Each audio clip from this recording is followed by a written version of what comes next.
merci beaucoup pour votre intervention. On aurait quelques questions à vous poser. Je vais revenir sur votre exemple du nickel. Pourquoi est-ce que ça a pris autant de temps? Pourquoi est-ce que le consensus scientifique a mis autant de temps à prouver le lien de causalité? Alors effectivement, c'est une bonne illustration de la difficulté parce que, voilà, effectivement, j'ai dit tout à l'heure que le premier signal convaincant date de 1927. Alors quel était ce signal?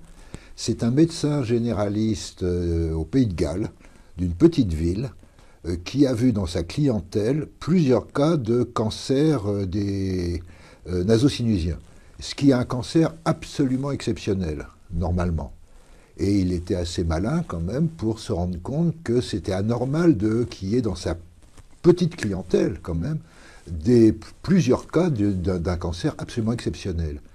Et il a essayé de comprendre et il s'est avéré que toutes ces personnes travaillaient dans une raffinerie de nickel, dans ce patelin qui s'appelait Clédac, enfin, je ne sais pas si on le prononce comme ça en gallois.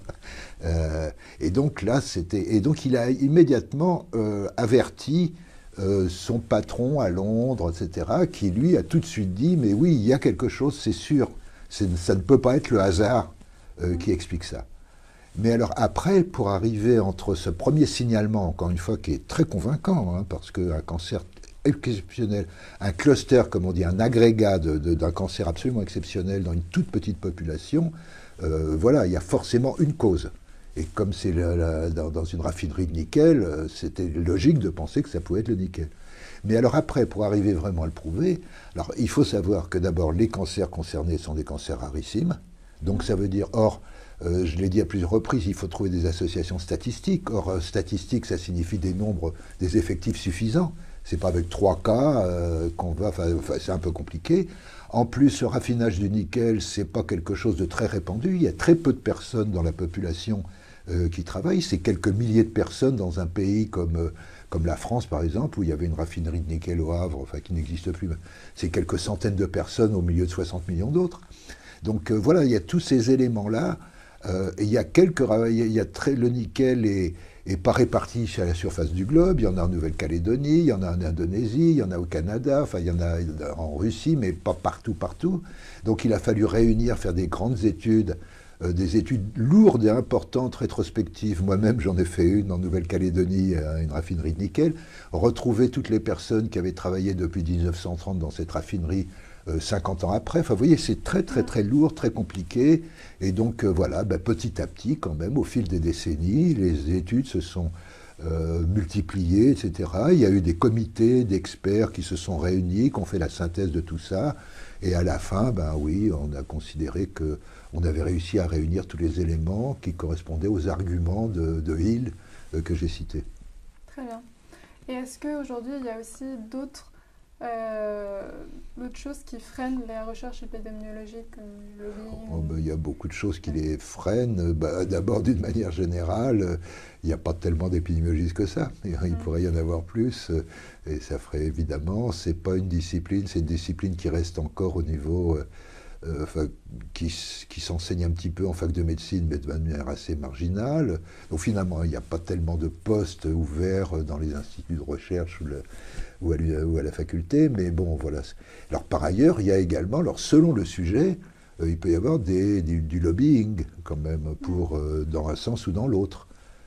C'est bien connu, tout le monde sait que concernant les médicaments, il y a du lobbying de l'industrie pharmaceutique dans un sens ou dans l'autre, pour montrer que leur médicament est vraiment efficace, enfin on sait bien, de même que pour nier les effets secondaires désagréables, et dans le domaine de tout ce qui concerne, disons, qui peut toucher à des intérêts économiques.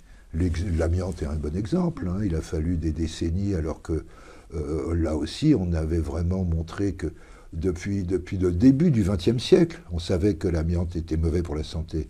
C'était l'asbestose, une fibrose pulmonaire, donc c'est connu depuis le début du XXe siècle, et puis le fait que ça donne des cancers du poumon, des mésothéliomes, on le sait depuis des... Et il a fallu très très longtemps aussi, parce qu'il y avait des intérêts économiques, des lobbies économiques qui ont œuvré de telle sorte qu'on retarde au maximum, bien sûr, et ça doit exister aussi dans d'autres domaines. Dès qu'on touche à des intérêts économiques, dans un sens ou dans l'autre, mais aussi dans un sens un peu différent. Certaines associations de malades, par exemple, sont absolument persuadées que toute leur maladie vient de telle chose et peuvent être amenées à nier que, en fait, ben non, ça vient pas forcément de là. Donc, si vous voulez, c'est un peu compliqué. Souvent, les épidémiologistes sont confrontés à des controverses importantes. Et est-ce qu'il y a également d'autres facteurs pour lesquels on n'a pas encore trouvé de lien de causalité, mais pour lesquels il faudrait appliquer le principe de précaution? Certainement. Je ne suis pas omniscient, je ne connais pas bien tout. Mais par exemple, j'ai cité, alors, dans le domaine du cancer, hein, mais ça peut s'appliquer bien entendu à d'autres types de pathologies. Hein. J'ai cité le Centre international de recherche sur le cancer, donc ce programme des monographies.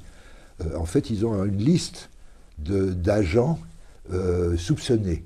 Il y a un comité d'experts internationaux qui se réunit régulièrement pour dire, parce que c'est un lourd travail hein, de réunir, de faire ces monographies. Donc avant de se lancer dedans, il faut quand même avoir des indices que ça vaut le coup de travailler pour vérifier. Et donc il y a des listes comme ça qui sont établies par ce comité d'experts du cirque pour mettre à l'agenda de l'évaluation de la cancérogénicité chez l'homme. Et donc, a priori, les agents qui sont dans cette liste sont des agents qui potentiellement sont cancérogènes et pour lesquels, alors je ne peux pas citer particulièrement tel ou tel agent, mais à l'évidence, il y en a certains pour lesquels il y a quand même, et disons tous les agents qui sont dans le groupe 2B que je citais, c'est-à-dire pour lesquels c'est possible, ou ceux qui sont dans le groupe 2A, encore plus, c'est probable. Voilà, il y en a certainement quelques-uns pour lesquels le principe de précaution pourrait utilement s'appliquer dès maintenant. Très bien. Merci beaucoup.